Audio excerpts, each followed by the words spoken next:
Hello friends, আমি অদিতি অনেক দিন পর চলে এসেছি আরও একটা মেকওভার ভিডিও নিয়ে। চলো আজকে পুরো রেডিটা তোমাদের সাথে শেয়ার করি। প্রথমেই দেখো ডিপ রানি কালারের এই সিল্কের শাড়িটা আমি পরে নিচ্ছি, আর তার ব্লাউজটা শাড়িটার থেকে আমার বেশি পছন্দের। তোমরা বলো এই ডিপ রানি কালারের সরু পালের এই এক কালারের শাড়িটা তোমাদের কেমন লাগলো? শাড়িটা আমার ভীষণ পছন্দের। শাড়ি ড্রপিং তো আমার অলমোস্ট কমপ্লিট। স্টার্ট করবো মেকআপটা। প্রথমেই টোনার লাগিয়ে নিলাম, ফেস ওয়াশ দিয়ে ফার্স্ট মুখটা ক্লিন করে নিয়েছি, দেন টোনার ইউজ করলাম। এবার লরিয়ালের সিরামটা ইউজ করছি। ওয়েদারটা ভীষণ খারাপ, একবার বৃষ্টি একবার গরম, জাস্ট এসি ছাড়া দাঁড়ানোই যাচ্ছে না, আর মানে দাঁড়ালেও তরতর করে ঘেমে যাচ্ছি। ফলে মেকআপটা লং লাস্টিং করার জন্য ময়শ্চারাইজারের পর আমি ইউজ করে নিলাম ম্যাবলিনের এই প্রাইমারটা। এবার চোখের কোণার আর মানে লিপের পাশের কালিগুলোকে ঢাকতে এই অরেঞ্জ কারেক্টারই আমার একমাত্র ভরসা, হয়তো তোমাদেরও। যাই হোক, মেকআপটা করার আগে অরেঞ্জ কারেক্টার দিয়ে ঢেকে নিয়ে দেন এই ম্যাবলিনের ফাউন্ডেশন 230 আমার শেড নাম্বার, এটা ইউজ করে নিলাম। জাস্ট ডট ডট করে সারা মুখে অ্যাপ্লাই করে একটা ব্লেন্ডারের সাহায্যে ধীরে ধীরে ব্লেন্ড করতে হবে, না হলে কিন্তু মেকআপটা ভালোভাবে বসবে না, সেট হবে না, একদম খানিকক্ষণ পরে বাজে লাগবে।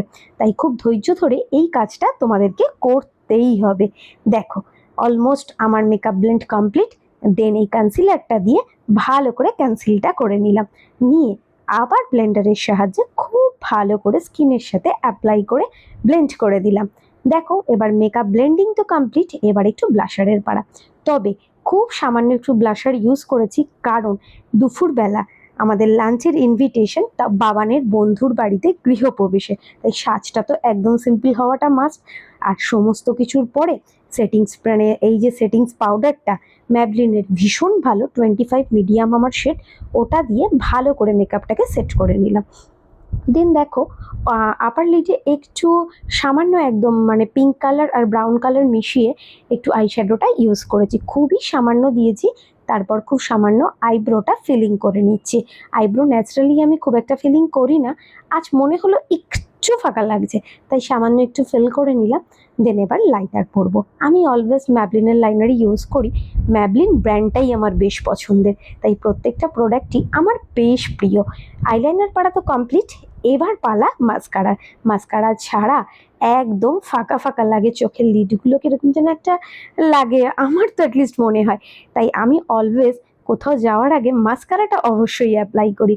আর যে জায়গাগুলো ফিল করা বাকি ছিল, রেনের এই কাজলটা দিয়ে সেই জায়গাগুলো একটু ফিল করে দিলাম, আর লোয়ার লিডটাতে সামান্য একটু কাজল অ্যাপ্লাই করলাম। আর এটাকে সেট করার জন্য সামান্য একটু মানে যে পিঙ্ক রঙের ওপরে আইশ্যাডোটা ইউজ করেছিলাম সেটাই লোয়ার লিডে একটু ইউজ করে নিলাম। সমস্তটা তো ডান, এবার সেটিং স্প্রে দিয়ে মেকআপটা সেট করার পালা। আর এবার করব আমি হেয়ারটা, মানে ফেসের মেকআপ অলমোস্ট ডান, এবার করব আমি হেয়ারটা। হেয়ারটা সামান্য একটু মানে সিরাম লাগিয়ে একটু মানে ক্রিম্পার আর মানে স্ট্রেটনার কোনটা যে হচ্ছে ঠিক বুঝতে পারছি না, কারণ এটা আমার অনেক পুরনো, তাই ওটা দিয়ে সামান্য একটু চুলটা ঠিক করে নিলাম, কারণ হেয়ারের ভলিউম আমার ভীষণ কম। আর 7-8 মাস হয়ে গেছে আমার বোটক্স করা, হেয়ারটাও ভীষণ আনম্যানেজেবল হয়ে গেছে, তাই ওটুকু না করলে আর কোনো জায়গায় যাওয়ার উপায় নেই।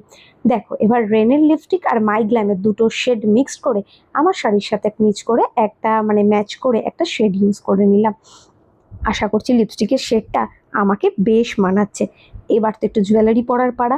আর এই ধরনের সিল্কের শাড়ির সাথে গোল্ড জুয়েলারি ছাড়া তো একদম ভালো লাগে না, তবে আমার স্পেশালি হ্যান্ডলুম শাড়িগুলোর সাথে হোমমেড জুয়েলারি বেশ পছন্দের, তবে সিল্কের সাথে গোল্ড না পরলে একটুও মানায় না। আর আমার স্লিক আর সিম্পল জুয়েলারি খুব পছন্দের। এবার একটু সিঁদুর পরে নিলাম, সিঁদুর ছাড়া সাজটা একদম অসম্পূর্ণ। আর এই গরমে পারফিউম ছাড়া তো ভাবাই যায় না। বক বক করতে করতে সাজ কিন্তু আমার অলমোস্ট ডান, 1 মিনিটও দাঁড়ায়নি, কারণ অলরেডি ঘড়িতে বাজে 2:30।